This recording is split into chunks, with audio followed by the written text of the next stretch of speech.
So you're more of a classical liberal. You're not. Yes. You're not a shout people down or call them Nazis who I disagree with. You don't believe me to be a Nazi, correct? No, I'm just joking. So this is very rare. Like, I would rather have a beer with you than probably like 90% of my conservative friends, because I think we'd actually learn something from each other. Oh, absolutely. Okay, time for a bonus edition of Change My Mind. In our latest installment, we pushed back against the increasingly accepted narrative that Thanksgiving is a racist holiday. And it really did lead to some great, productive, rational conversations that you can watch by clicking the video above. Which reminds me, with all of these Change My Mind videos, I haven't taken the time to ask you, have you used these techniques, the Socratic method? And what kind of results have you seen? Have you had any conversations with people that maybe surprised you, were productive, were rational? Let me know in the comments below.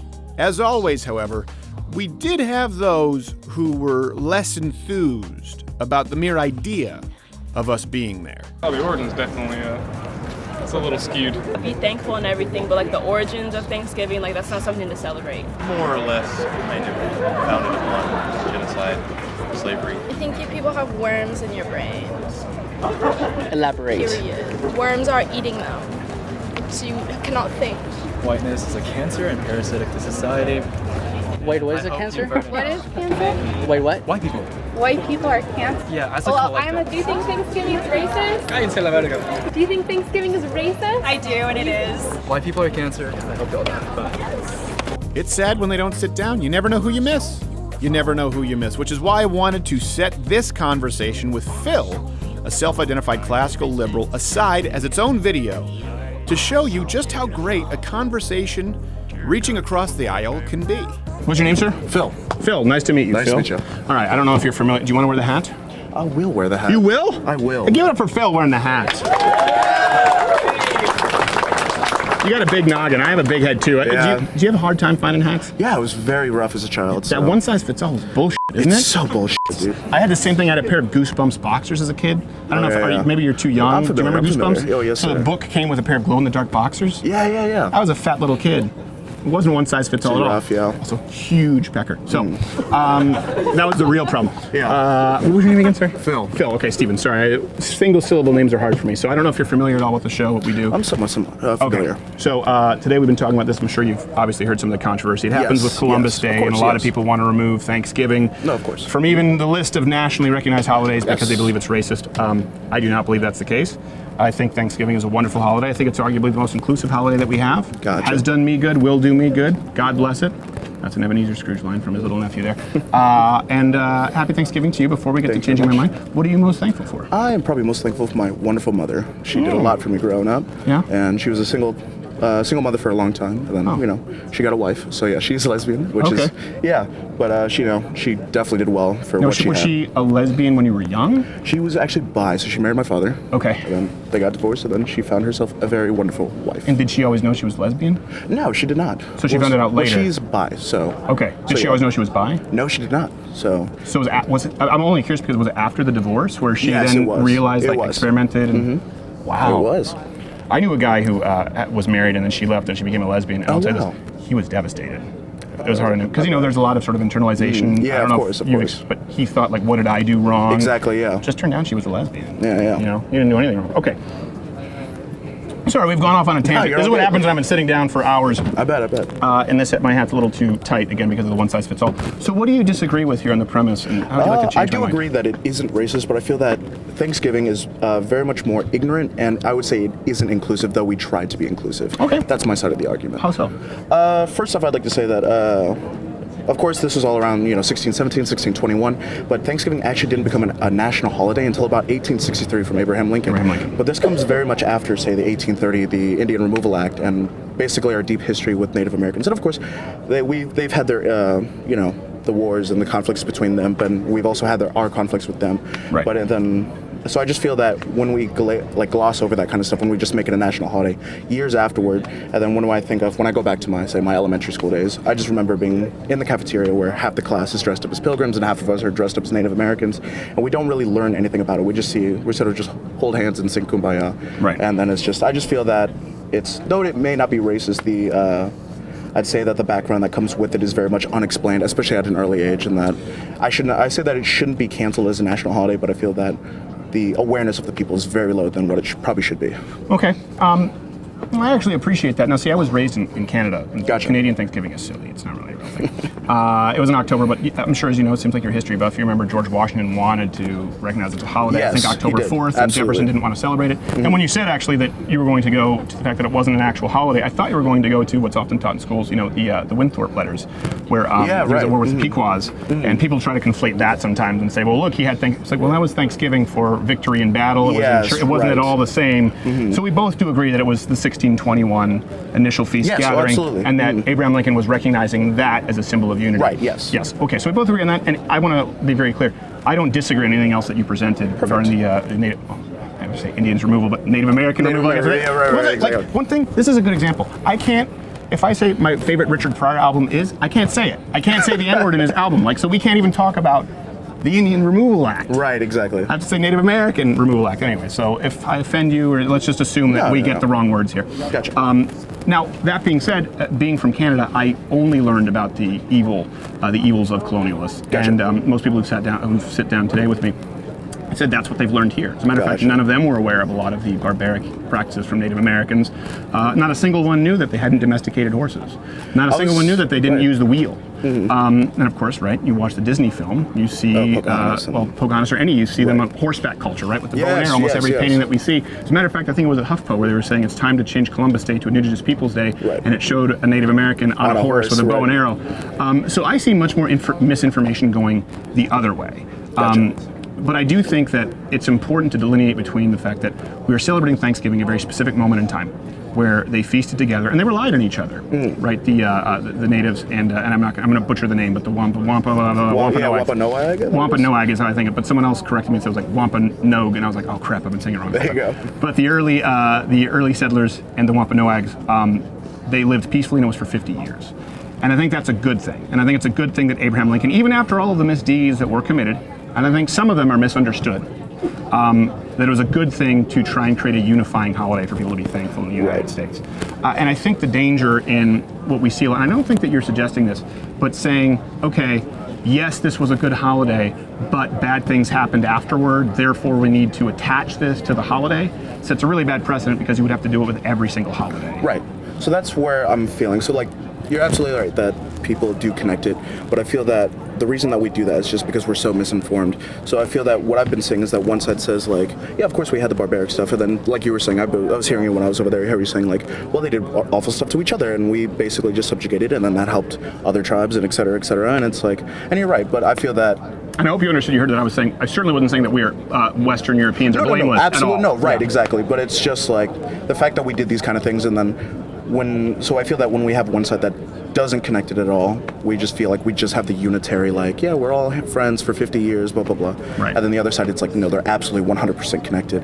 And it's like, that's just not true. But I feel that there should be sort of like, I guess, a 50-50, where we have one side that's willing to say, like, though Thanksgiving is not a racist holiday, it definitely should be something that's more based around, not say awareness, but more just historical context. Like, yeah, we did have a peace with them, but we also have to identify what we also did to them. While the other side should say, like, yes, we had a lot of war with them, but we also did have a peacetime. And then something like Thanksgiving is actually one of the greatest times for U.S. history, in my opinion.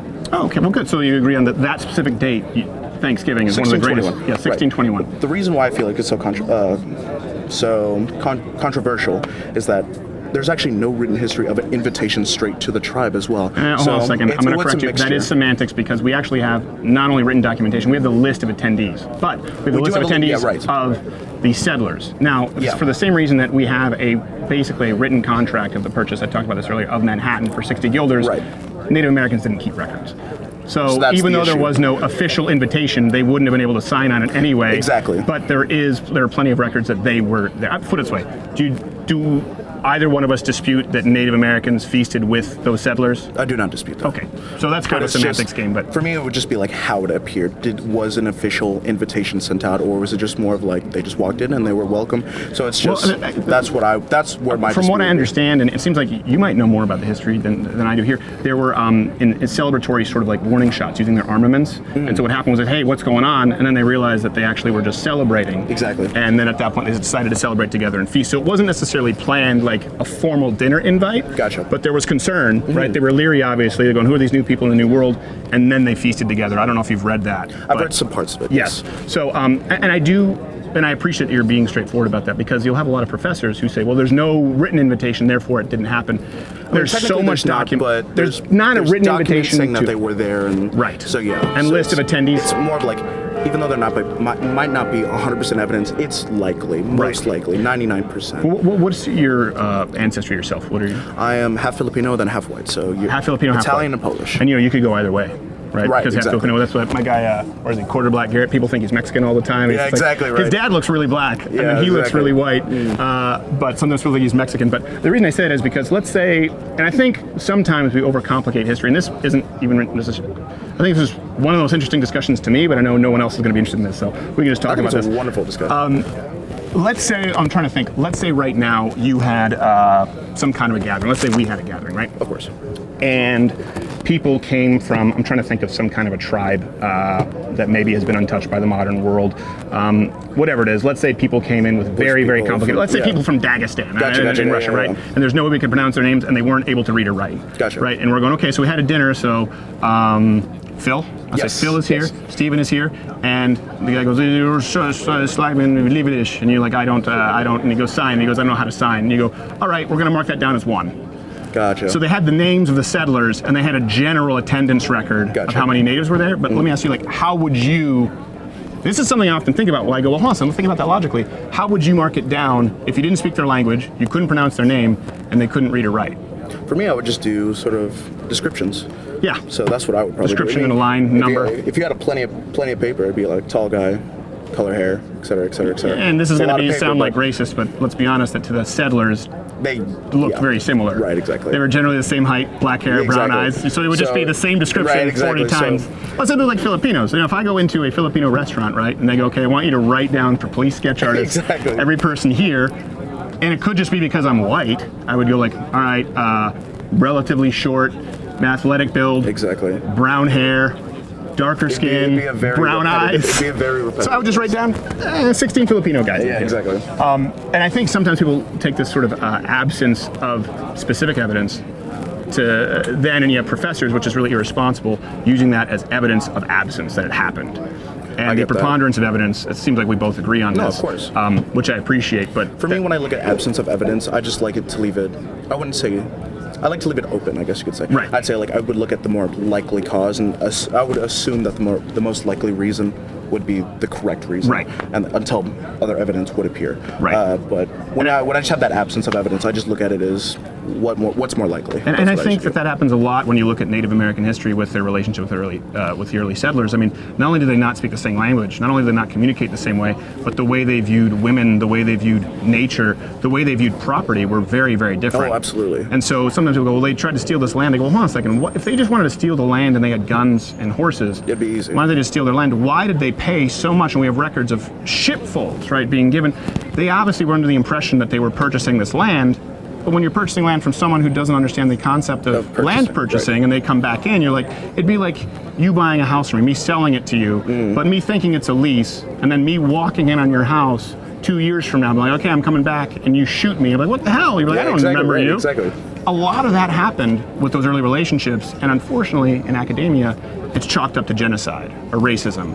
So that's a problem. The reason why I would associate, I wouldn't say genocide, but like mass murdering. The reason I would associate it is just because when it became a national holiday, because when you set it at 1863, because they say if it was, I don't know, 1700, say if that became a national, not even 1700, 1787, when we first got the Constitution signed, say if that same day we made Thanksgiving a national holiday, makes sense to me. But the fact that it came after the removal acts, after Wounded Knee, after these huge conflicts that resulted in just basically us being, I wouldn't say unscathed, but basically untouched while we left them in. Well, I would disagree with that. Maybe this is something that, because I was doing quite a bit of research on this. So do you know how many of the natives were actually wiped out, as far as an estimate?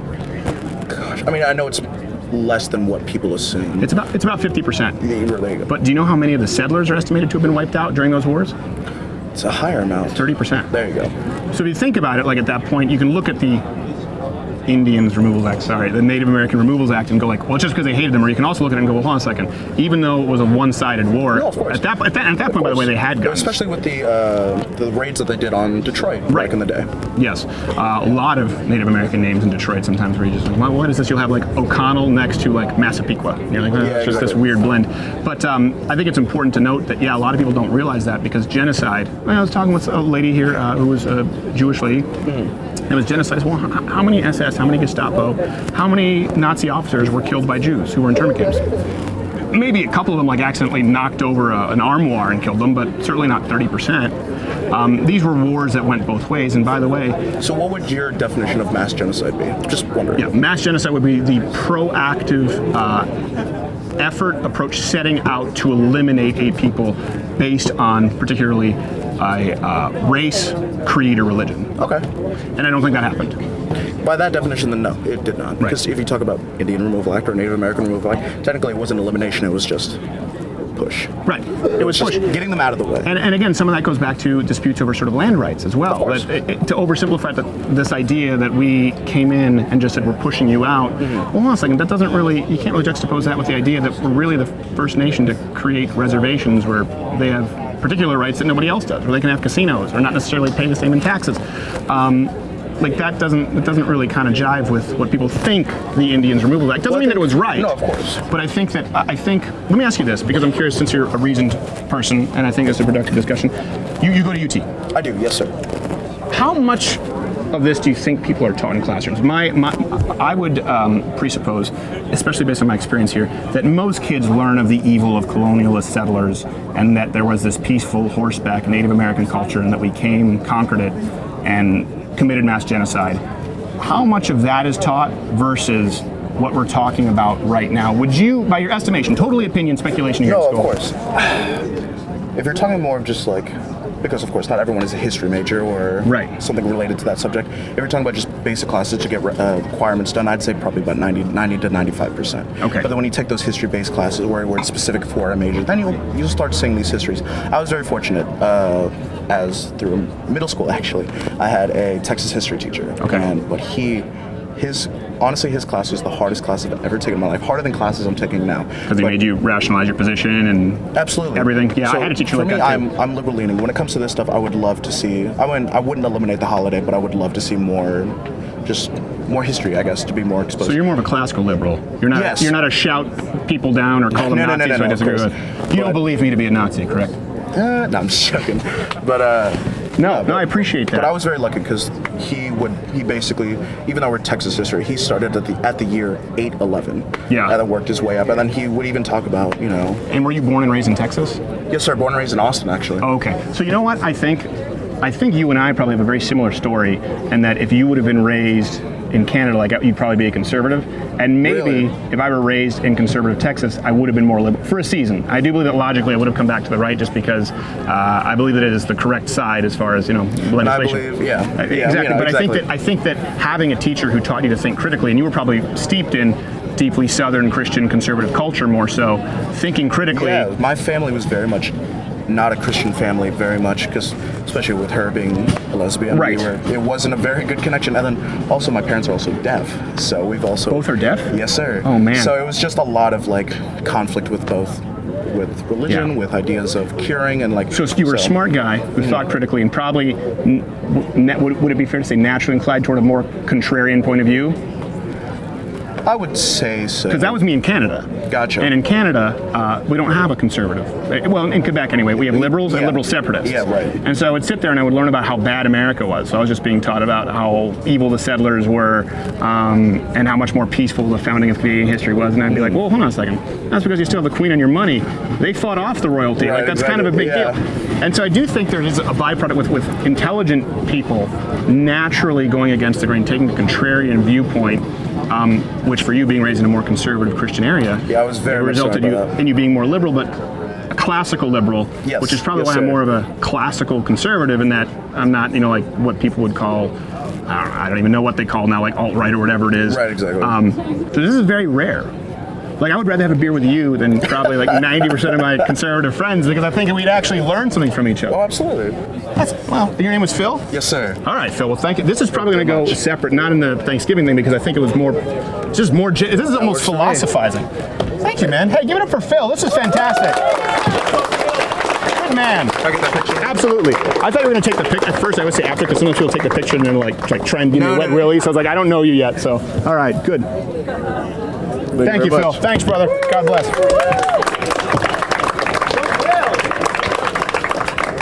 What a nice guy. Let him keep the turkey hat. All right, hey Phil, do you want to keep the turkey hat? You promise to cherish it and take it with you for all your days? Absolutely. All right, there you go, Phil. Thank you very much.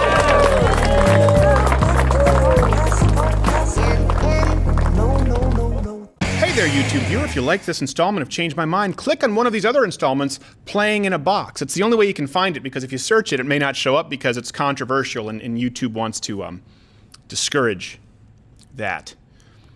The controversy. To Change My Mind. Playing by the rules. We just don't know what they are. Subscribe and hit notifications.